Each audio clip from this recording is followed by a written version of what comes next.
দর্শক সবাইকে স্বাগত জানাচ্ছি নিউজ 24 এর নিয়মিত আয়োজন নিউজরুম সংলাপে। আপনারা জানেন এই অনুষ্ঠানের মাধ্যমে আমরা দিনের গুরুত্বপূর্ণ বিষয় নিয়ে আলাপ আলোচনা করে থাকি। একই সঙ্গে আমাদের আলোচনায় উঠে আসে সাম্প্রতিক সময়ের বিভিন্ন গুরুত্বপূর্ণ বিষয়।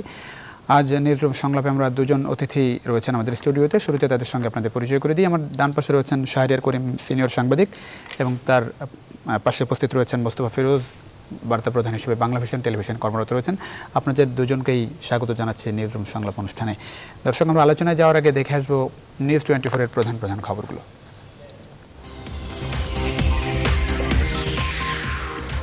হুজুগে পুঁজিবাজারে বিনিয়োগ না করার পরামর্শ প্রধানমন্ত্রীর, ফিন্যান্স লিটারেসি কার্যক্রমের উদ্বোধন।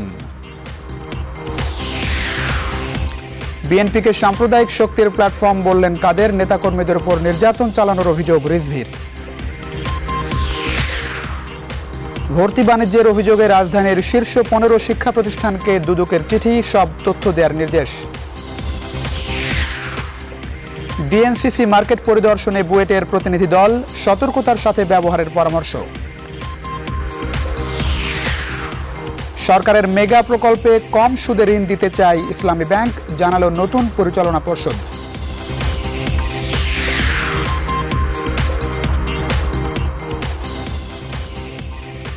দর্শক, আমরা অন্যান্য গণমাধ্যমের প্রধান প্রধান খবরগুলো দেখে আসতে চাই। আজকে দিনের গুরুত্বপূর্ণ বিষয়গুলোই তারা অবশ্যই প্রধান প্রধান খবরে নিয়ে এসেছে। আমরা দেখে আসতে চাই কোন কোন টেলিভিশন আসলে কোন কোন খবরগুলোকে গুরুত্ব দিয়েছে।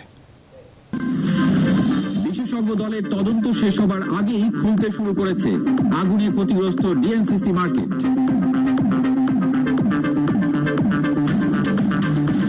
কর্মসূচি বানচাল করতে পুলিশ দেশ জুড়ে বিএনপি কর্মীদের উপর হামলা চালিয়েছে বলে অভিযোগ করেছেন দলটির জ্যেষ্ঠ যুগ্ম মহাসচিব রুহুল কবির রিজভী। তিনি বলেন, সকাল থেকে ঢাকা সহ সারা দেশের বিভিন্ন স্থানে পুলিশ তাদের বিক্ষোভ কর্মসূচিতে নানাভাবে বাধা দিয়েছে। হামলা ও নির্যাতনের তীব্র নিন্দাও জানান বিএনপির এই নেতা।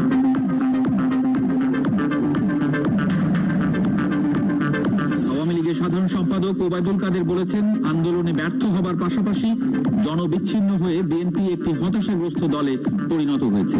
আওয়ামী লীগের সাধারণ সম্পাদকের মতে, জনসমর্থন না থাকায় আন্দোলনের মাঠে বিএনপির এমন বেহাল অবস্থা। জাতির জনক বঙ্গবন্ধু শেখ মুজিবুর রহমানের স্বদেশ প্রত্যাবর্তন দিবস উপলক্ষে সোহরাওয়ার্দী উদ্যানে 10 জানুয়ারির সমাবেশ সফল করারও আহ্বান জানান তিনি।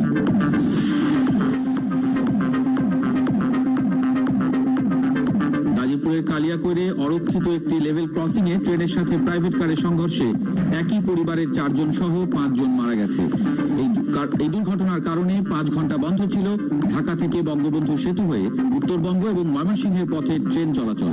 পরে স্বাভাবিক হয় রুটের ট্রেন চলাচল। মালয়েশিয়ায় জনশক্তি রপ্তানির বাজার খুলতে জোরালো অবস্থানে যেতে পারছে না সরকার। এক সংবাদ সম্মেলনে প্রবাসী কল্যাণ ও বৈদেশিক কর্মসংস্থান মন্ত্রী নুরুল ইসলাম বিএসসি জানান, চুক্তি হলেও মালয়েশিয়া থেকে কোনো ডিমান্ড মিলছে না বলে শ্রমিকও পাঠানো যাচ্ছে না।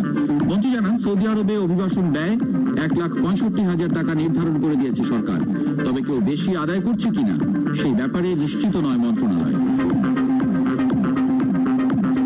মার্কিন দূতাবাসের কর্মকর্তা জুলহাস বান্নান হত্যার সাথে জড়িতদের চিহ্নিত করা গেলেও সবাইকে গ্রেপ্তার করা যায়নি বলে জানিয়েছেন ঢাকা মহানগর গোয়েন্দা পুলিশের যুগ্ম কমিশনার আব্দুল বাতেন। রোববার সকালে 90টি চোরাই ল্যাপটপ সহ 6 জনকে ও বংশালের কর্মী হত্যাকাণ্ডের সাথে জড়িত একজনকে গ্রেপ্তারের পর সংবাদ সম্মেলনে তিনি একথা জানান।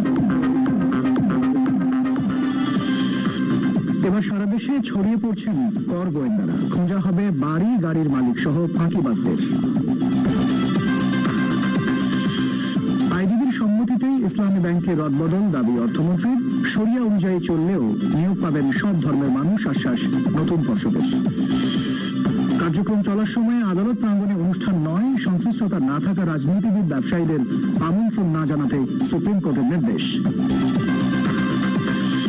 এমপি লিটন হত্যায় সুন্দরবনের নেতা সহ জামায়াতের 6 জন রিমান্ডে, শিগগিরই হত্যা রহস্য উদ্ঘাটনের আশা পুলিশের। পুঁজিবাজারে স্থিতিশীলতা ফিরে এসেছে বললেন প্রধানমন্ত্রী। গাজীপুরে মৈত্রী ট্রেনের সঙ্গে প্রাইভেট কারের সংঘর্ষ, 5 জনের মৃত্যু। হাইকোর্টে নিঃশর্ত ক্ষমা চাইলেন গাইবান্ধার এসপি, যশোরের 2 এসআইকে তলব। ইসলামী ব্যাংকে আরও পরিবর্তনের ইঙ্গিত দিলেন অর্থমন্ত্রী। গাজীপুরে অবৈধ রেল ক্রসিং এর মৃত্যু ফাঁদে চূর্ণ প্রাইভেট কার, একই পরিবারের 4 জন সহ নিহত 5। দেশের 85 লেভেল ক্রসিংই অরক্ষিত। সতর্কীকরণ সাইনবোর্ড টানিয়েই দায় সারছে কর্তৃপক্ষ। বুঝে শুনে পুঁজিবাজারের লগ্নির পরামর্শ প্রধানমন্ত্রীর, বললেন গুজবে কান দিয়ে ক্ষতিগ্রস্ত হলে দায় নিতে হবে বিনিয়োগকারীকেই। পাড়া মহল্লায় উঠতি বয়সী কিশোর তরুণদের গ্রুপ, বাড়ছে অপরাধ প্রবণতা। পারিবারিক ও সামাজিক অবক্ষয়কে দায়ী করছেন বিশ্লেষকরা। পিডিবিএফ এর বহিষ্কৃত এমডি মাহবুবের কক্ষ থেকে প্রায় 10 লাখ টাকা উদ্ধার। নিয়োগ বাণিজ্য সহ অনিয়ম দুর্নীতি খতিয়ে দেখছে দুদক। রাজধানীর কিডনি হাসপাতালে দালালের দৌরাত্ম্যে রোগীদের ভোগান্তি, কিছুতেই অসাধু চক্রকে রুখতে পারছে না কর্তৃপক্ষ।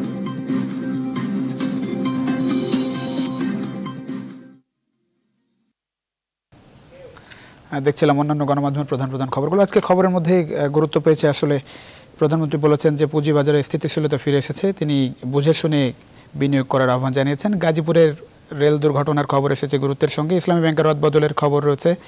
একই সঙ্গে বিএনপি আওয়ামী লীগের পাল্টাপাল্টি অভিযোগ, হতাশাগ্রস্ত দল বলেছেন আওয়ামী লীগের সাধারণ সম্পাদক। একই সঙ্গে বৈদেশিক কর্মসংস্থান নিয়ে আজকে সংবাদ সম্মেলন করেছেন মন্ত্রী। আমরা বিষয়গুলো নিয়ে কথা বলতে চাই। একই সঙ্গে সাম্প্রতিক সময়ের রাজনীতি নিয়ে আমরা আলাপ আলোচনা করতে চাই। শাহরিয়ার করিম, আপনাকে দিয়ে শুরু করতে চাই। আজকে যে বিষয়টি গুরুত্ব পেয়েছে যে পুঁজিবাজারে স্থিতিশীলতা ফিরে এসেছে, যে প্রধানমন্ত্রী বলেছেন, এবং তিনি যেমনটা বলেছেন যে বুঝে শুনে বিনিয়োগ করার আহ্বান জানিয়েছেন বিনিয়োগকারীদের। যারা বিনিয়োগ করেন তারা আসলে কতটা বুঝে শুনে বিনিয়োগ করেন মনে করেন? কারণ এখনও কি আসলেই আস্থা ফিরে এসেছে মনে করেন পুঁজিবাজারের ওপর? আস্থা পুরোপুরি ফিরে এসেছে কিনা সেটা বলা মুশকিল, কারণ পুঁজিবাজার যেখানে গিয়েছিল 2010-এ, এখন তো আর সে জায়গায় নেই। এটা একটা বড় ব্যাপার। এখন পুঁজিবাজারে আস্থা ফেরত আসতে হলে অনেকগুলো বিষয় নির্ভর করে। এখন ধরেন প্রধানমন্ত্রী যেটা বলছেন বুঝে শুনে বিনিয়োগ করতে, এটা খুব ভালো উপদেশ, ভালো কথা বলা হয়। প্রধানমন্ত্রী সাধারণ মানুষ যখন বিনিয়োগ করতে যায়, এখন মানুষের প্রবৃত্তি হচ্ছে লাভ খুঁজে মানুষ, এবং সেখানে পুঁজিবাজারে যে সময়ে যে কারণে পুঁজিবাজার নিয়ে এত আলোচনা হয়, এই 2010-এ যে ধস নামলো 10-11-তে, এখন কেন নেমেছিল? একটা কারণ হলো আমাদের পুঁজিবাজারের অত গভীরতা নেই।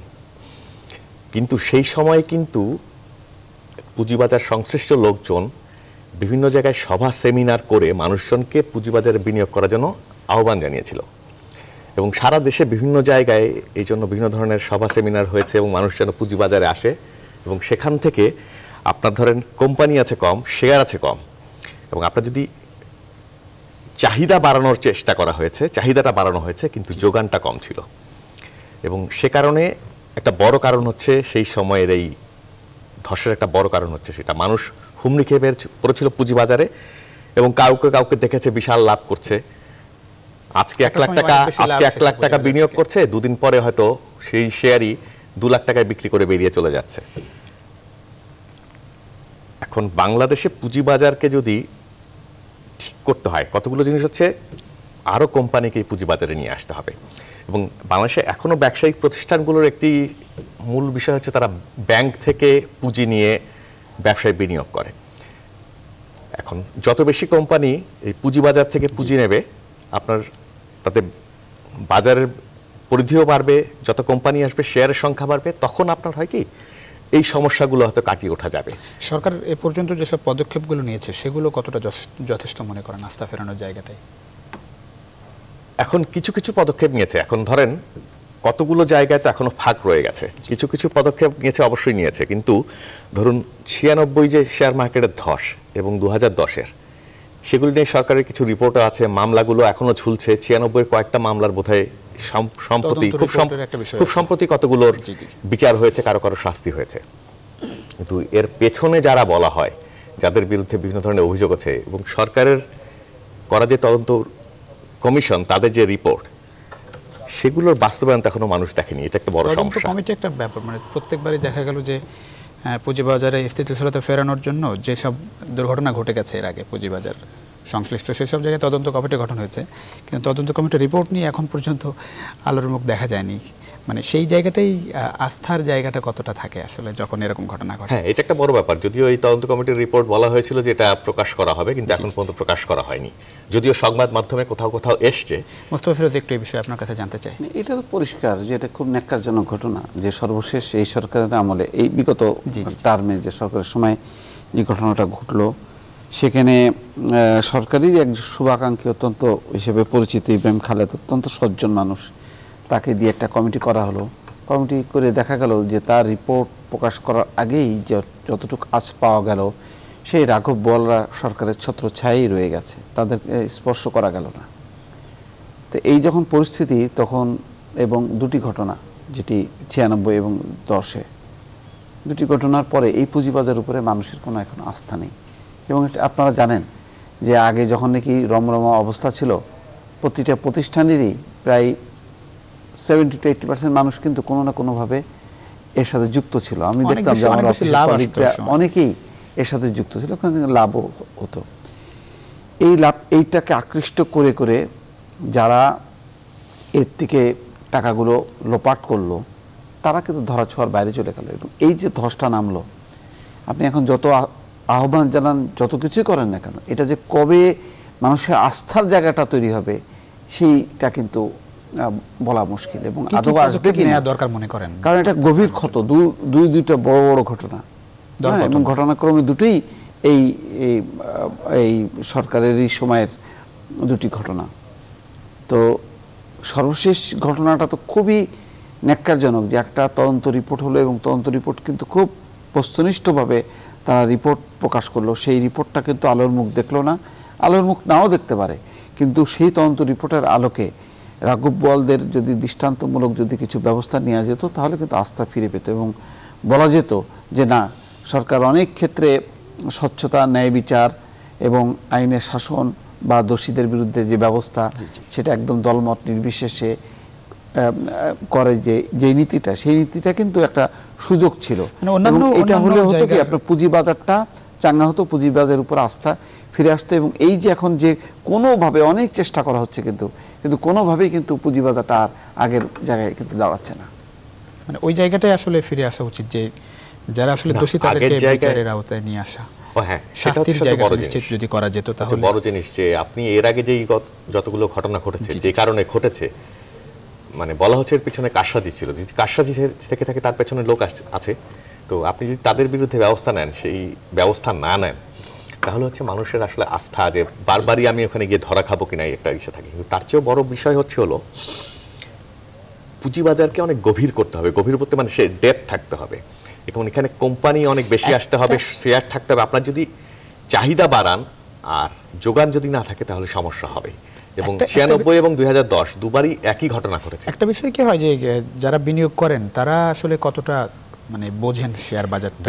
বেশিরভাগই না বুঝে বিনিয়োগ করেন, বেশিরভাগই না বুঝে বিনিয়োগ করেন বলেই তো সমস্যা হয়। এই যে বেশিরভাগ যে না বুঝে বিনিয়োগ করেন, এই যে যারা না বুঝে বিনিয়োগ করেন, এই যে তাদেরকে প্রলুব্ধ করার মধ্য দিয়েই কিন্তু এই যে মানে মূল কারসাজিটা এবং ব্যাপক লোপাটের ঘটনা কিন্তু সেখানেই ঘটে। যে প্রচুর মানুষ, আপনি দেখছেন যে আপনার আশেপাশে সবাই শেয়ারে এনে, কিন্তু তারা কিন্তু বুঝছে না। এবং এই যে যেটা বলেছেন সত্য, যে এটার আমাদের একটা গভীরতা নেই, এটার একটা স্থায়িত্ব রূপ নেই।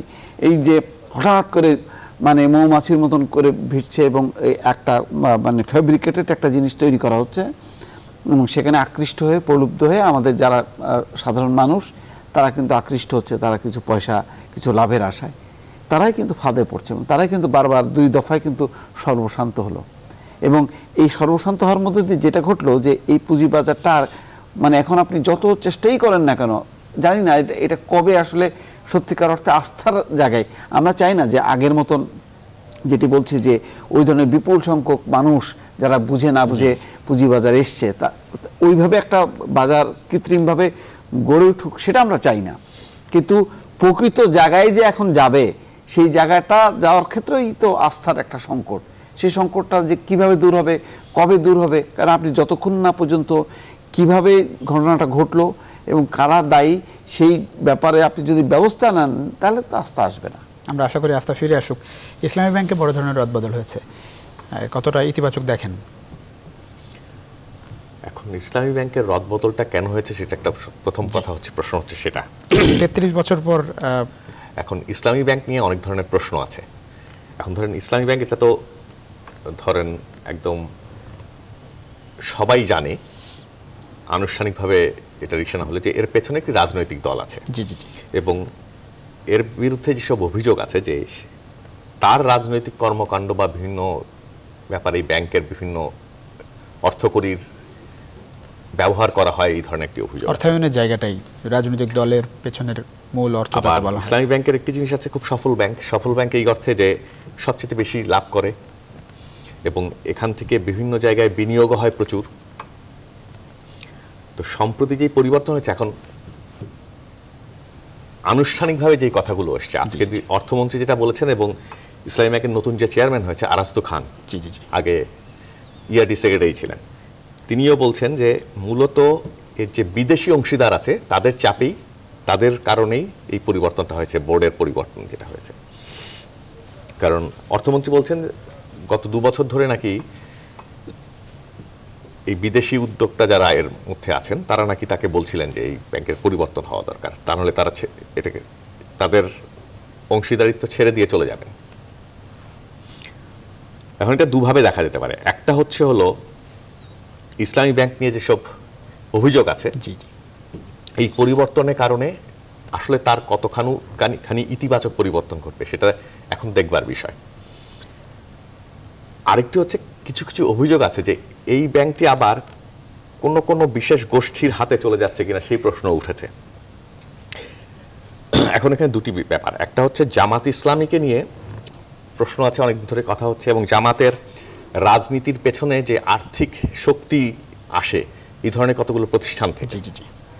এখন আপনি বাংলাদেশ একটি দেশে বিশ্বাস করেন না, সেই দেশে আপনি রাজনীতি করছেন না, ব্যবসা করছেন, এখন তার বিরুদ্ধে যদি ব্যবস্থা নেন তাতে কোনো আপত্তি নেই কারো, কিন্তু যে কোনো ব্যবস্থাই নেন আপনি গণতান্ত্রিক ব্যবস্থার মধ্যে আপনি সবকিছু নিয়ম নীতি মেনে করতে হবে। এখনো পর্যন্ত যেই পরিবর্তন হচ্ছে সেটাতে দেখা যাচ্ছে যে সেই রকম নিয়মের কোনো ব্যত্যয় ঘটেনি, আপাত দৃষ্টিতে দেখা যাচ্ছে। এখন এই ব্যাংকটি যারা দায়িত্ব পেয়েছেন তারা এই ব্যাংকটি কিভাবে পরিচালনা করবেন, কোথায় নিয়ে যেতে চান, তার উপর নির্ভর করবে আসলে যে এই পরিবর্তন কতটুকু ইতিবাচক। বলা হচ্ছে যে নতুন যারা দায়িত্ব নিয়েছেন পরিচালনা পর্ষদ, তারা বলছেন যে মূলনীতিতে কোনো পরিবর্তন আসবে না। সেই জায়গাটাই কতটা ইতিবাচক বা নেতিবাচক দেখা যেতে পারে, মানে এই জায়গাটা আপনার একটু মতামত জানতে চাই। ইসলামী ব্যাংক যেভাবে চলে আসছে, ব্যবসায়িক যে মূলনীতি ছিল সেই সব জায়গায় কোনো পরিবর্তন আসছে না। মূল সেই এটা একটা জিনিসটা বুঝতে হবে যে প্রতিটা প্রতিষ্ঠান কিন্তু একটা ভাবাদর্শে পরিচালিত হয়। যেমন ডক্টর ইউনূসের নেতৃত্বে গ্রামীণ ব্যাংকের একটা মডেল, সেই মডেল আপনি পরিবর্তন করলেন, পরিবর্তন করার মধ্যে দিয়ে গ্রামীণ ব্যাংক কি শক্তিশালী হলো না দুর্বল হলো, এটা একটা বিশ্লেষণ করা দরকার। একইভাবে আপনি আজকে ইসলামী ব্যাংক, রাজনৈতিক বিতর্ক থাকতে পারে, কিন্তু এর যে একটা সক্ষমতা, বেসরকারি খাতের এই ব্যাংকটা এমন একটা অবস্থা ছিল, এটা একক, এর ধারে কাছে এর কোনো কম্পিটিটর ছিল না। এবং আমি অর্থমন্ত্রী বলেছেন যে 1 নম্বর ব্যাংক, 1 নম্বর ব্যাংক নিঃসন্দেহে। 1 নম্বর মানে কি, মানে 1 নম্বর, আপনি 2 নম্বর কোনটা, এটা অনেক পিছনে 2 নম্বর।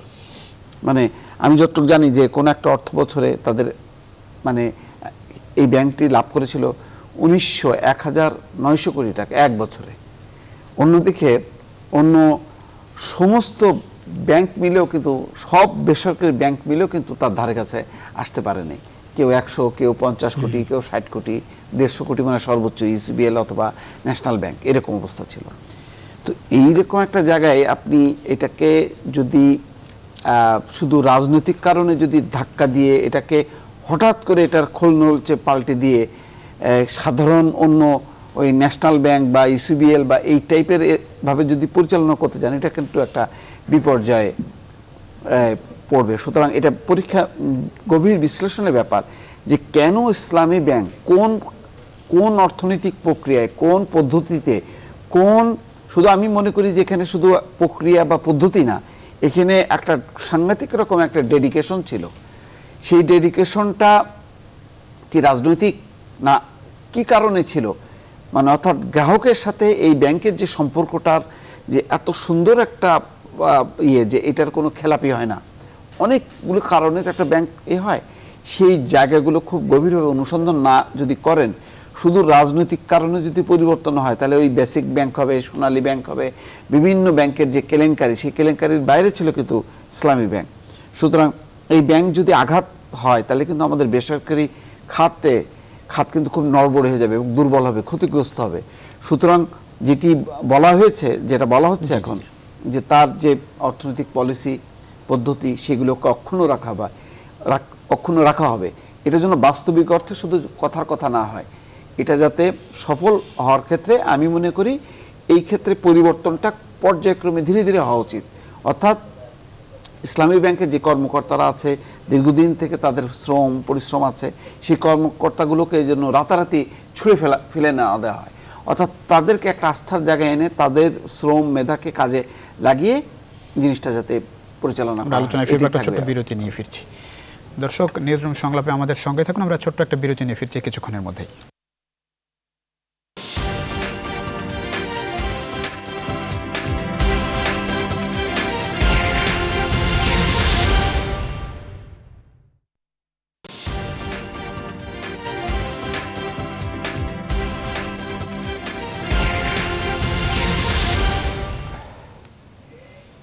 দর্শক, আবারও স্বাগত নিউজরুম সংলাপে। আমরা আলাপ করছিলাম ইসলামী ব্যাংকের রদবদল নিয়ে। দর্শক, আমরা একটু বিভাগীয় শহরগুলোতে ঘুরে আসতে চাই, সেখানকার খবর একটু জেনে তারপরে আবার আমরা আলোচনায় ফিরতে চাই। আমাদের সঙ্গে যুক্ত হচ্ছেন সিলেট থেকে দিদার আলম নোবেল এবং বরিশাল থেকে যুক্ত হচ্ছেন রাহাত খান। আপনাদের দুজনকে স্বাগত জানাচ্ছি নিউজরুম সংলাপে। প্রথমে সিলেটে যেতে চাই। দিদার আলম নোবেল, আপনার কাছে জানতে চাই 5 জনেরই পরবর্তী রাজনীতির খবর একটু বলবেন।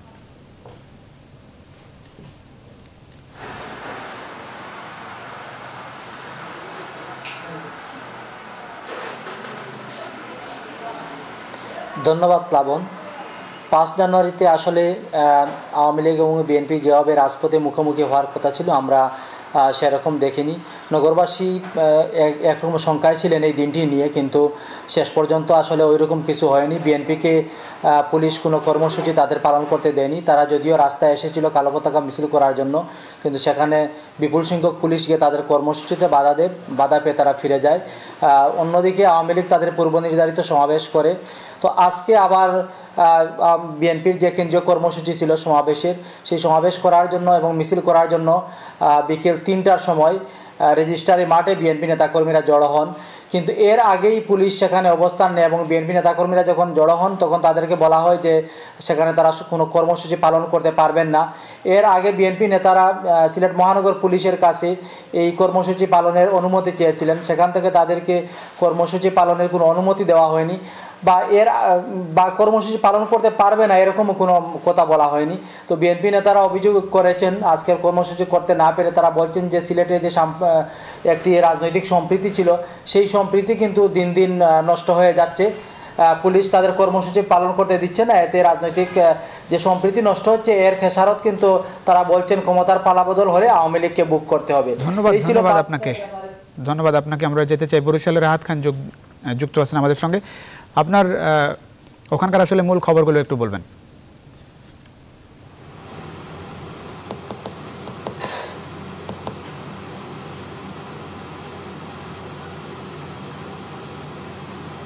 ধন্যবাদ আপনাকে প্লাবন। আসলে বরিশালে আজকের যে উল্লেখযোগ্য সংবাদগুলোর মধ্যে অন্যতম ছিল, বরিশালে আজ পুলিশের বেষ্টনীতে সমাবেশ করেছে বিএনপি, কিন্তু তাদের মিছিল করতে দেওয়া হয়নি। আসলে 5 জানুয়ারি যে কর্মসূচিকে ঘিরে বিএনপির যে নেতাকর্মীদের উপরে হামলা এবং 5 জানুয়ারির যে তাদের যে ভাষায় যে গণতন্ত্র হত্যা দিবস, সেই হত্যা দিবসের সমাবেশ করতে না দেওয়ার প্রতিবাদে আজ সকাল 11টায় নগরীর সদর রোডের বিএনপি দলীয় কার্যালয়ের সামনে সমাবেশ আহ্বান করেছিল বিএনপি। সমাবেশ শেষে একটি বিক্ষোভ মিছিল বের করতে চাইলে বরাবরের মতো কিন্তু আজও সেই যে দলীয় কার্যালয়ের সম্মুখটাতেই পুলিশ তাদের আটকে দেয় এবং আসলে মিছিল করতে দেয়নি। আর এক্ষেত্রে আরেকটি বিষয় হচ্ছে যে সমাবেশে অংশ নিতে ছাত্রদলের একটি মিছিল যখন ক্ষুদ্র একটি মিছিল যখন সমাবেশ স্থলে ঢুকছিল তখন আসলে পুলিশ তাদের ব্যানার কেড়ে নেয় এবং আমরা দেখেছি যে ছাত্রদলের সিনিয়র নেতাদের গলা ধাক্কে আসলে তাদের কেন এসছে এ ধরনের একটি ভাবভঙ্গিমা পুলিশ করে। আর আরেকটি বিষয় হচ্ছে যে শিক্ষা জাতীয়করণ সহ বিভিন্ন দাবিতে বরিশালে মানববন্ধন করেছে শিক্ষক সমিতি। আর সকাল 10:30টায় নগর অশ্বিনী কুমার হলের সামনে সদর রোডে মানববন্ধন অনুষ্ঠিত হয়। সেখানে শিক্ষক নেতারা তাদের যৌক্তিক দাবি মেনে নেওয়ার জন্য সরকারের প্রতি আহ্বান জানান। আরেকটি খবর হচ্ছে বরিশাল নগরীর বগুড়া রোডে একটি ব্যক্তি মালিকানাধীন ভবন ভেঙে ফেলার হুমকি দেওয়ার অভিযোগে বরিশাল সিটি কর্পোরেশনের মেয়র আহসান হাবিব কামাল, প্রধান নির্বাহী কর্মকর্তা মোহাম্মদ ওহিদুজ্জামান এবং সচিবের দায়িত্বে যিনি আছেন এই তিনজনকে বিবাদী করে আদালতে একটি মামলা দায়ের হয়েছে। বরিশাল সদর সিনিয়র সহকারী জজ আদালতের বিচারক মোহাম্মদ হাদিউজ্জামান শুনানি শেষে আজ এক আদেশে বিবাদী তিনজনকে আগামী 14 দিনের মধ্যে এ সংক্রান্ত জবাব দিতে বলেছেন। আরেকটি খবর হচ্ছে বরিশালে আগামীকাল আপনি জানেন যে সারা দেশে উন্নয়ন মেলা শুরু হচ্ছে। বরিশালও যথারীতি উন্নয়ন মেলা। ধন্যবাদ জানাচ্ছি আমাদের এই নিউজরুম সংলাপে যুক্ত হওয়ার জন্য, গুরুত্বপূর্ণ তথ্য দেওয়ার জন্য, দিনের গুরুত্বপূর্ণ খবরগুলো জানানোর জন্য। শুনছিলেন মোস্তফা ফিরোজ, আপনার দিয়ে শুরু করতে চাই রাজনীতির খবর। 5 জনের পরবর্তী রাজনীতি। আজকে রুহুল কবির রিজভী কথা বলেছেন, তিনি যেমনটা বলেছেন যে তাদেরকে সমাবেশ করতে দেওয়া হয়নি এবং বিভিন্নভাবে নির্যাতন করা হচ্ছে নেতা কর্মীদের। রাজনীতি আসলে কোন দিকে যাচ্ছে? কয়েকদিন আগে স্বস্তির খবর শুনছিলাম, এখন বিষয়টা কোন দিকে গড়াচ্ছে মনে করেন? না, একটা মানে অনেকটা আসলে সরকারের একটা মানে কেমন যেন লক্ষ্য মনে হচ্ছে জন্য একটা ঘরোয়া রাজনীতির আবরণে সব কিছু পার করা, যে সব কিছু ড্রয়িং রুমের মধ্যে হবে, রাষ্ট্রপতির কাছে আলাপ আলোচনা হবে, সবাই মনে করবে যে বোধহয় রাজনীতির একটা সুবাতাস, বিরোধীরা তাদের সভা সমাবেশ মিছিল করার একটা অনুমতি পাবে। কিন্তু বাস্তবে দেখা যাচ্ছে যে তারা কোনোভাবেই যাতে রাজপথে তারা তাদের শক্তি বা সাংগঠনিক অবস্থার যে একটা শোডাউন করে মানুষকে একটু জানান দেয়া যে তারা আছে, শক্তভাবে আছে, এইটা প্রকাশ করতে দিতে চায় না। নতুবা যখনই নাকি সংলাপ শুরু হলো রাষ্ট্রপতির নেতৃত্বে, সাথে সাথে কিন্তু সবার মধ্যে একটা প্রত্যাশার জন্ম নিল যে আবার বোধহয় রাজনৈতিক অঙ্গনে একটা সুবাতাস শুরু হলো। কিন্তু আপনি 5 জানুয়ারি আপনি প্রোগ্রাম করবেন, সরকারি দল গণতন্ত্রের বিজয় দিবস করবে, আর তারা তার প্রতি মানে কি বলে হত্যা দিবস হিসাবে তার প্রতিবাদ জানাবে, সেটা একটা বৈধ দল হিসাবে তারা একটি সরদি উদ্যানে এমন না রাস্তায় করছে, সেই অনুমতি আপনি না দেওয়ার তো কোনো কারণ নেই। এবং যেখানে যেখানে তারা প্রতিবাদ করেছে সব অধিকাংশ জায়গায়, অনেক জায়গায় পুলিশের বাধা হচ্ছে, এটা তো কোনোভাবেই ভালো না। তাহলে মানুষের মধ্যে বা বিরোধী দলের মধ্যে কিভাবে আস্থা জন্ম নেবে যে তারা মুক্তভাবে প্রতিবাদ করতে পারবে, সভা সমাবেশ করতে পারবে, এবং সামনের যে তার ধারাবাহিকতায় যে একটা নির্বাচন হবে, সেই নির্বাচন একটা অবাধ সুষ্ঠু হবে, এটা তো আস্থার পরিবেশটা তো তৈরি হচ্ছে না। তাহলে আর ঘরোয়া রাজনীতি আর এইভাবে মুক্ত রাজনীতির মধ্যে পার্থক্যটা কি? ঘরোয়া রাজনীতি তো সেটাই হতো যে শুধুমাত্র তুমি হলে ঘরের মধ্যে করবা সভা সমাবেশ, কিন্তু বাইরে করবা না, এবং ঘরের মধ্যে যখন সমাবেশ করবা অনেকগুলো শর্ত, এবং দেখা যাচ্ছে তাই ইঞ্জিনিয়ার্স ইনস্টিটিউটে যখন বিএনপি সমাবেশ করতে যাচ্ছে তখন অনেকগুলো শর্ত দেওয়া হচ্ছে যে বাইরে কোনো মাইক ব্যবহার করা হবে না। তাহলে কি আমরা কোন অবস্থার মধ্যে আছি? এটা কোনোভাবেই শুভ লক্ষণ না। এটা হচ্ছে দুভাবে আপনি জিনিসটাকে দেখতে পারেন। একটা হচ্ছে আদর্শ অবস্থা কি হওয়া উচিত, সেভাবে একটা জিনিস, আর কি ঘটছে, কেন ঘটছে। এখন আদর্শ অবস্থা বাংলাদেশে কখনোই ছিল না, এখনো নেই। এখন কি ঘটছে, কেন ঘটছে। এখন একটা হচ্ছে আমি একটু যোগ করি, সেটা হচ্ছে যে নারায়ণগঞ্জের নির্বাচন দলগতভাবে একটা সুষ্ঠু নির্বাচন, নিরপেক্ষ নির্বাচন বলা হয়েছে, সর্বগ্রহণযোগ্য একটা নির্বাচন হয়েছে, এবং বলা হচ্ছিল যে নির্বাচনের মাধ্যমে রাজনৈতিক দলগুলো শিক্ষা নেবে, পরবর্তী নির্বাচনগুলো ভালো হবে। একই সঙ্গে চলছে রাষ্ট্রপতির সঙ্গে নির্বাচন কমিশন গঠন নিয়ে সংলাপ। তো এই যে বিষয়, দুই দিক থেকে আসলে একটা স্বস্তির পরিবেশ ছিল এবং আশার একটা সঞ্চার তৈরি হয়েছিল সবার মধ্যে। এখন সেই জায়গাটা কোথায় আছে মনে করেন? সবার মধ্যে খুব বেশি আশার সঞ্চার হয়েছে বলে আমার মনে হয় না। প্রথম কথা হচ্ছে ওই সিলেট থেকে যিনি বলছিলেন, তিনি বলছিলেন যে মানুষের মধ্যে আশঙ্কা ছিল, শঙ্কা ছিল 5 জানুয়ারি। আমার মনে হয় না এবার আশঙ্কা বা কোনো শঙ্কা ছিল মানুষের মধ্যে। এর কারণ হলো প্রথম কারণ হচ্ছে বিএনপি আসলে দুর্বল হয়ে গেছে। বিএনপির আসলে কিছু করবার ক্ষমতা আছে বলে মানুষও মনে করে না, প্রথম কথা। আর সরকার তার নিয়ন্ত্রণ প্রতিষ্ঠা করেছে, সরকার বা আওয়ামী লীগ। এখন বাংলাদেশের রাজনীতি যেভাবে চলে আসছে, তাতে একটি দল যখন সব কিছুর উপর তার নিয়ন্ত্রণ প্রতিষ্ঠা করতে পেরেছে, আপনি কি মনে করেন সে নিজে থেকে সেই তার এই যে বজ্র আটুনি সেটা আস্তে আস্তে ঢিলে করবে? কখনোই করবে না। এই পরিস্থিতির মধ্যেই বাংলাদেশের রাজনীতি আসলে আবর্তিত হবে আগামী নির্বাচন পর্যন্ত। এবং আওয়ামী লীগ যেহেতু একবার সুযোগ পেয়েছে এবং এই সুযোগটা আসলে বিএনপি তাকে করে দিয়েছে, সবচেয়ে বড় কথা। এখন আওয়ামী লীগ এখান থেকে কখনোই তার এই বজ্র আটুনি এটাকে আলগা করবে। এটা আস্তে আস্তে ফলাফল কি দাঁড়াবে মনে হয়? মানে এখন ফলাফল কি দাঁড়াবে এটা নির্ভর করে অনেক কিছুর উপর। আপনি যেটা বলছেন যে বিএনপি শক্ত অবস্থানে যেতে পারছে না, বিএনপির যে দুর্বল জায়গা, মানে দল হিসেবে এখন শক্তিশালী নয়। আবার আওয়ামী লীগও বলছে যে বিএনপি হতাশাগ্রস্ত হয়ে পড়েছে, জনগণের সমর্থন নেই। বিএনপির আসলে করণীয় কি? আমি যেটা জানতে চাই যে তাহলে কি মানে সামনে দিন আসলে কেমন রাজনীতির জায়গাটাই? আপনি বলছেন যে আওয়ামী লীগ কোনোভাবেই এই জায়গাটা ছাড়বে না, এইভাবেই নির্বাচন পর্যন্ত যাবে। এবং এভাবে যদি একের পর এক সমাবেশের অনুমতি না মেলে সেক্ষেত্রে ফলাফল কি দাঁড়াবে? সেক্ষেত্রে এটা অনেক কিছু নির্ভর করবে বিএনপির উপর। বিএনপি কি করতে চায়, কিভাবে করতে চায়, কি করবে। এখন বিএনপির এখনকার বাস্তবতা এবং তাদের কর্মকাণ্ড দেখে এবং তাদের কথাবার্তা শুনে যেটা বোঝা যায়, বিএনপিও নিজে বুঝে গেছে আসলে বিএনপির আসলে কিছু করবার এখন ক্ষমতা নেই।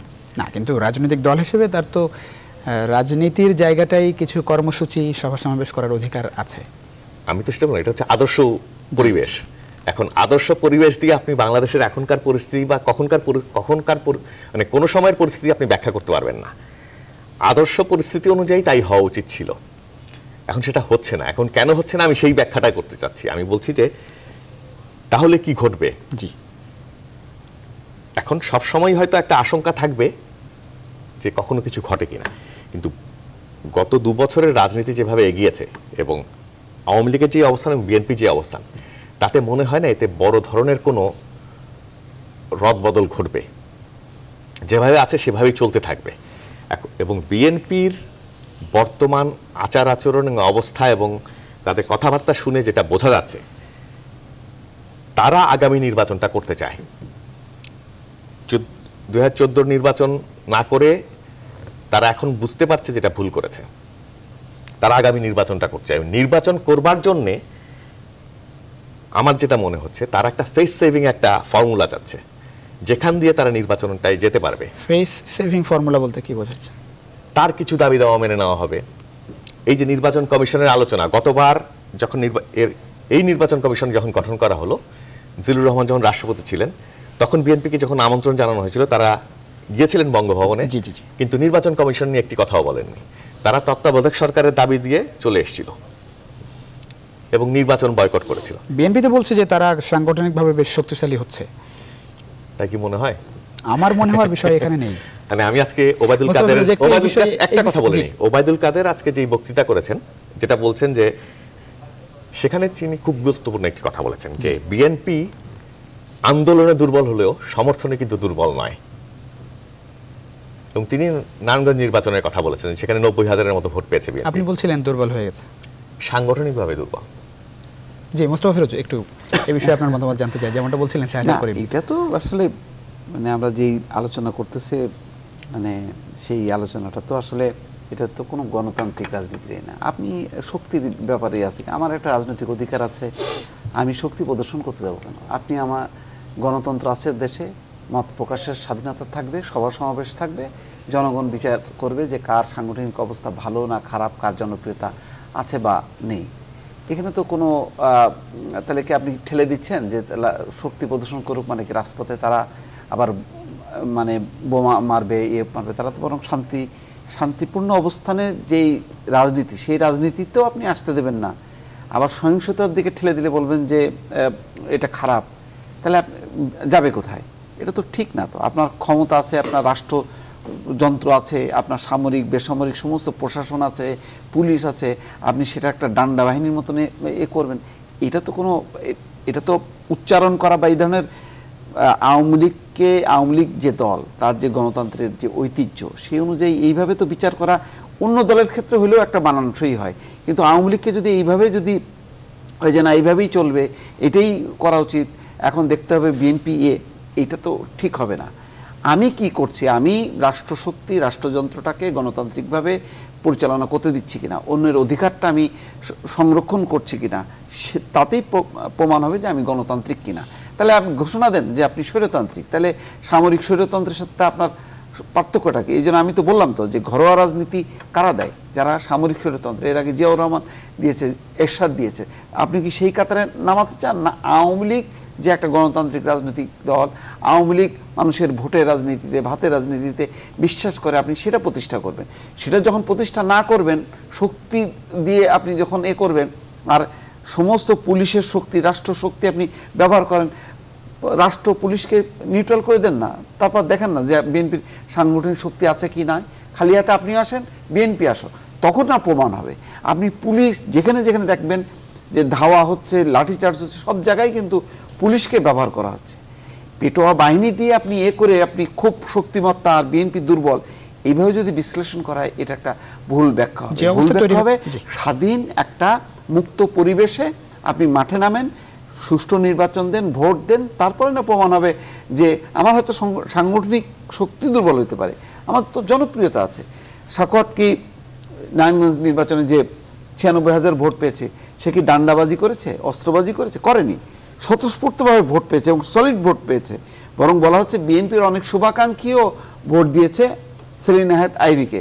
তার মানে কি 96-এর সাথে আরও ভোট ছিল বিএনপির, যেটা যদি জাতীয় নির্বাচন হতো তখন বোঝা যেত। ওই পরিবেশটা তৈরি করাই তো আপনার, তাহলে আপনি কেন রাষ্ট্রপতির নেতৃত্বে আপনি এই ধরনের সংলাপের নাটক করছেন? দরকার নেই। আপনি আপনার মতো নির্বাচন কমিশন দেন, ইলেকশন ডিক্লেয়ার দেন, আবার ক্ষমতা আসেন, অসুবিধা নেই। আমরা একটু সংলাপের বিষয়ে আসবো, একটা বিরতি নিচ্ছি, ছোট্ট একটা বিরতি নিয়ে আবার ফিরছি। দর্শক, ছোট্ট একটা বিরতির সময় হচ্ছে, আমরা নিউজরুম সংলাপে ফিরছি ছোট্ট একটা বিরতি শেষে। আশা করি আপনাদের সঙ্গে পাবো বিরতির পর।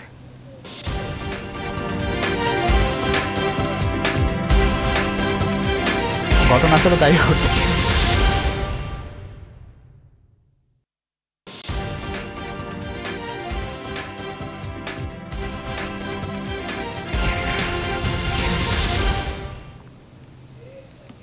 আবারও স্বাগত নিউজরুম সংলাপে। আমরা কথা বলছিলাম 5 জানুয়ারি পরবর্তী রাজনৈতিক পরিস্থিতি নিয়ে। মোস্তফা যেটা বলছিলেন, আমি এর সঙ্গে একটু যোগ করবো, আপনার কাছে ফিরে আসতে চাই। এখন যে সংলাপ চলছে, আজকে গণফোরাম, রাজনৈতিক দল গণফোরাম রাষ্ট্রপতি আব্দুল হামিদের সঙ্গে সংলাপে গিয়েছিলেন। তারাও আসলে প্রধান যে পরামর্শ দিয়েছেন সেটা হচ্ছে যে নির্বাচন কমিশন গঠনে আইন করার একটা প্রস্তাব তারা দিয়েছেন, একই সঙ্গে 9 দফা প্রস্তাব দিয়েছেন। এমন একটা রাজনৈতিক বাস্তবতার মধ্যে এই সংলাপের ফলপ্রসূ মানে কতটা কাজে দেবে মনে করেন? না, কিছুক্ষণ আগে যে আস্থা নিয়ে কথা হচ্ছিল, ভালো যে রাষ্ট্রপতির নেতৃত্বে একটা সংলাপ হচ্ছে, সেখানে সব রাজনৈতিক দল যার যার মতন করে একটা সুন্দর একটা নির্বাচন কমিশন যাতে হয়, সেই লক্ষ্যে যাতে একটা আইন প্রণয়ন করা হয়, অর্থাৎ একটা স্থায়ীভাবে যাতে একটা প্রতিষ্ঠান গড়ে ওঠে, তারা আইনি কাঠামো পায়, সেই ব্যাপারে পরামর্শ দিচ্ছে। এটা তো দৃশ্য তো খুবই ভালো। এই প্রক্রিয়াটাই তো মানে আমরা চাই এবং চলুক, এবং সেটা আমি মনে করি রাষ্ট্রপতির নেতৃত্বে বরং তার আগের আলোচনা যদি এটা প্রধানমন্ত্রীর নেতৃত্বে হতো আরও ভালো হতো। সেখান থেকে নিজেরা সমঝোতা করে তার একটা কংক্রিট প্রস্তাব যদি রাষ্ট্রপতির কাছে দেওয়া যেত, তাহলে রাষ্ট্রপতির জন্য সবচেয়ে ভালো হতো। কারণ সবাই জানে যে রাষ্ট্রপতির কোনো ক্ষমতা নেই। রাষ্ট্রপতি শুনবে, শোনার পরে আলটিমেটলি কনসাল্ট করবে সে গভর্নমেন্টের সাথেই, গভর্নমেন্ট যেটা গ্রহণ করবে সেটাই হবে, এর বাইরে হবে প্রধানমন্ত্রী। তো এর আগে রাজনৈতিক দলগুলোরই নিজেদেরই বসা দরকার ছিল, সেটা হয়নি। সুতরাং এটা একটা এখন যেভাবে হচ্ছে, এটা খুব দৃশ্য তো খুব ভালো জিনিস, কিন্তু এর থেকে কোনো ভালো মানে সুফল আসবে এটা মানে আমি অন্তত মানে যতটুকু রাজনীতি বুঝি, কমই বুঝি, খুবই কম বুঝি, আমি আস্থাবাদী না, মানে কোনোভাবেই আস্থা পাই না। কারণ এই আচরণগুলি তো প্রমাণ হয়, যেখানে আপনি সবার সমাবেশ বিরোধী দলকে ন্যূনতম ছাড় দিচ্ছেন না। আবার নির্বাচন কমিশনের মধ্যে এই আলাপ আলোচনার মধ্যে দিয়ে একটা শক্তিশালী নির্বাচন কমিশন হবে, যে কমিশন একটা সুন্দর সুষ্ঠু স্বাধীন নির্বাচন অনুষ্ঠান করবে, সেই ধরনের আপনি কমিশনের দিকে লাস্ট রেজাল্টটা সেইভাবে আসবে, এইটা আমি অন্তত বিশ্বাস করতে চাই না। আমি অন্তত এই ক্ষেত্রে হতাশবাদী লোক হিসেবেই চিহ্নিত হচ্ছি। এই আলোচনায় কি হবে এই বিষয়ে আমি আপনার মতামত জানতে চাই। আমি একই প্রশ্নই রাখছি আপনার কাছে যে মানে নির্বাচন কমিশন গঠনে যে আইন করার প্রস্তাব দিয়েছে গণফোরাম, একই সঙ্গে অন্যান্য রাজনৈতিক দলগুলোর সঙ্গে আলোচনা হয়েছে, সংলাপ হয়েছে।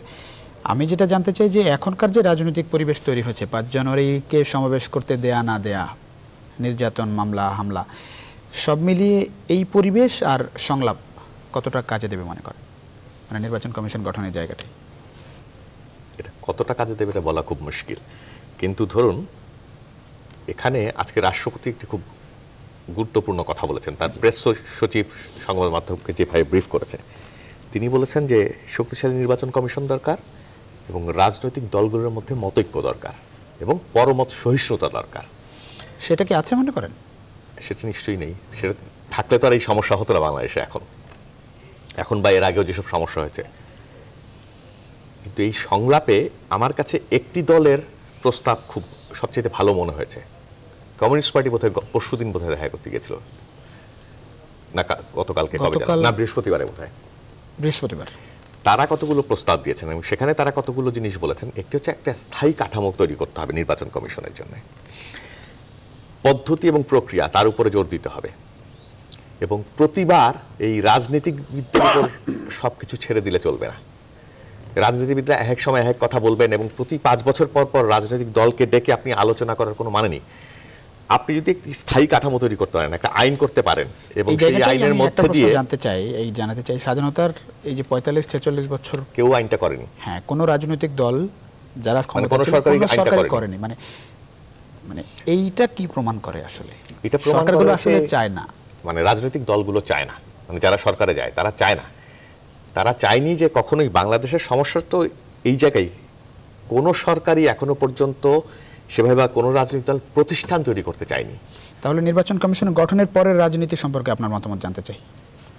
এখন এটা নির্ভর করছে হলো যে এই গঠন হবার পরে একটা হচ্ছে বাংলাদেশের রাজনীতি যেভাবে চলে আসছে, আমার যদি পছন্দ না হয়, আমার পছন্দ মতো না হলে আমি বলবো যে এখানে এখন যেহেতু সরকার ক্ষমতায় আছে, একটি দল ক্ষমতায় আছে এবং রাষ্ট্রপতিও তাদের দল, এবং রাষ্ট্রপতির আসলে তাদের দলে হোক আর না হোক রাষ্ট্রপতির সেই অর্থে কোনো ক্ষমতা নেই, সংবিধানে সেই ক্ষমতা তাকে কেউ দেয়নি। তিনি যা করবেন সবকিছু প্রধানমন্ত্রীর পরামর্শক্রমে করবেন, অর্থাৎ সরকার যা চাইবে তাই হবে।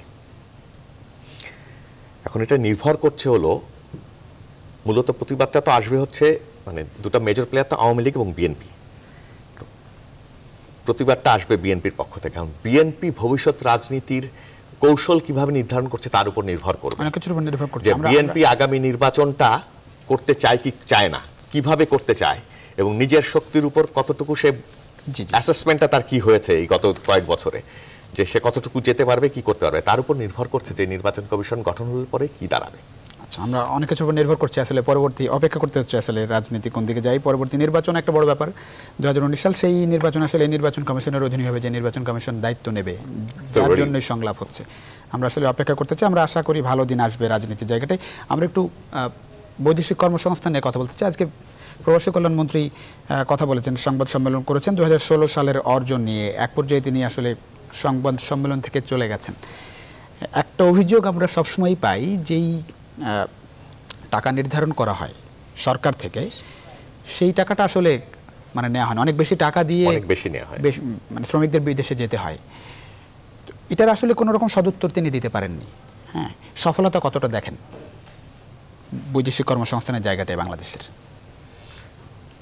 একটা হচ্ছে উনি কিছু পরিসংখ্যান বোধহয় দিয়েছেন। হ্যাঁ, সেখানে বলছেন যে গত বছর থেকে এই বছর বোধহয় অনেকখানি বেড়েছে। 2016 সালে বিশ্বের বিভিন্ন দেশে 7,57,731 জন কর্মীর কর্মসংস্থান হয়েছে। 15 সালের তুলনায় 16 সালে বৃদ্ধির হার 36.31%। ওমানের সর্বোচ্চ সংখ্যক কর্মী গেছে, ওমানে 36% বেশি লোক গেছে। জি, 7.5 লাখ বোধহয়, 7,57,000। এখন একটা জিনিস হচ্ছে, বেশ কিছুদিন ধরে বিদেশে কর্মসংস্থানের সুযোগ কমে আসছিল, যদিও সম্প্রতি বেশ কিছুদিন বিভিন্ন জায়গায় বোধহয় আলাপ আলোচনা করে কিছু কিছু জায়গায় কিছু কিছু সুযোগ সৃষ্টি করা গেছে। এখন এখানে দুটি প্রশ্ন, একটা হচ্ছে হলো মানে এই সরকারের বৈদেশিক কর্মসংস্থানের মধ্যে একটা সাফল্য আছে যে তারা একটা পরিমাণ নির্ধারণ করে দিয়েছিল বিদেশ যেতে হলে কোন জায়গায় কত টাকা দিতে হবে। কিন্তু এটা একদিকে সাফল্য, কিন্তু এটা যে মানতে হবে সেটা ধরে রাখতে পারে। সরকার দাবি করে যে তাদের টাকা যাচ্ছে, কিন্তু তথ্য প্রমাণ দিতে পারে যে কোন প্রতিষ্ঠান পাঠাচ্ছে। সংবাদ সম্মেলনে তুই উঠে গেছেন খালি শুধুমাত্র এই প্রশ্নেই। তাকে বারবার জিজ্ঞেস করা হয়েছে 1,65,000 টাকা বোধহয় সৌদি আরব যাবার জন্য নির্ধারণ করা হয়েছিল, এবং বলা হচ্ছে যে অনেকেই যান 3 থেকে 4 লাখ টাকা দিয়ে। মন্ত্রী বলছেন আমার কাছে কোনো অভিযোগ আসেনি, অভিযোগ আসলে আমি দেখব। যদিও মন্ত্রী উঠে যাওয়ার পর সচিব বোধহয় বলেছেন যে 1,65,000-ই, তবে কোথাও কোথাও বোধহয় ব্যত্যয় ঘটছে। কারণ হচ্ছে হলো দুপাশেই কিছু মধ্যস্বত্বভোগী আছে, তারা এই সুযোগটা নেয় এবং তারা এগুলোর আমার আমি একটু মোস্তফা ফিরোজ আপনার কাছে জানতে চাই, আপনি এই বিষয়ে অনেক কাজ করেন আমি জানি, এ বিষয়ে আপনার মতামত জানতে চাই। আসলে সমস্যাটা কোন জায়গাটায়, সরকারের নিয়ন্ত্রণ আসলে কতটা আছে? সমস্যাটা কোথাও না, সমস্যা তো একদম সরকারের মধ্যেই, মন্ত্রণালয়ের মধ্যে টোটাল করাপ্ট। প্রতিটা ফাইলে ফাইলে যদি টাকা খাওয়া শুরু করে, সেই মিনিস্ট্রি দিয়ে কোনোদিন জনশক্তি রপ্তানির সফলতা হয় না। এবং 1,65,000 এগুলি হলো টোটাল বাকওয়াস। সবচেয়ে বড় কথা হলো যে এই যে একটা ফিগার দেওয়া হচ্ছে 7 লাখ গেছে, বিশাল সংখ্যা। এই 7 লাখে এই 7 লাখ কর্মী যেতে কত টাকা খরচ হয়েছে?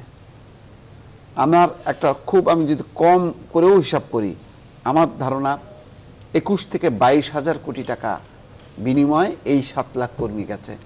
এই 21-22,000 কোটি টাকা কতদিনে উঠবে? একজন শ্রমিক 1 বছর, 2 বছর, সর্বোচ্চ 3 বছর কন্ট্রাক্ট করে।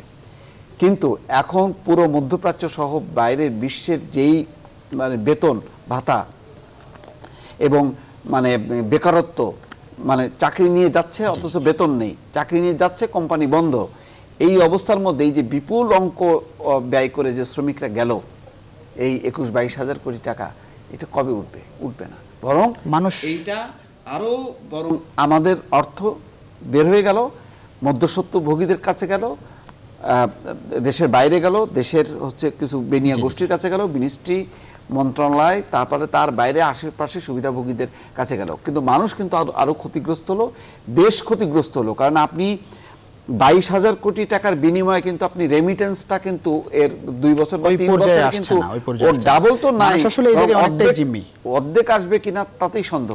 তাহলে একেবারে শেষ করতে হচ্ছে, আমাদের সময় ক্ষতির মধ্যে গেলাম, বিরাট ক্ষতি এটা।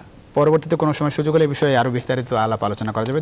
আপনাদের দুজনকে অসংখ্য ধন্যবাদ আমাদের নিউজরুম সংলাপে শেষ সময় দেওয়ার জন্য। দর্শক, নিউজরুম সংলাপ আজকের মতো এ পর্যন্তই। আপনারা সবাই ভালো থাকবেন, সুস্থ থাকবেন, শুভরাত্রি।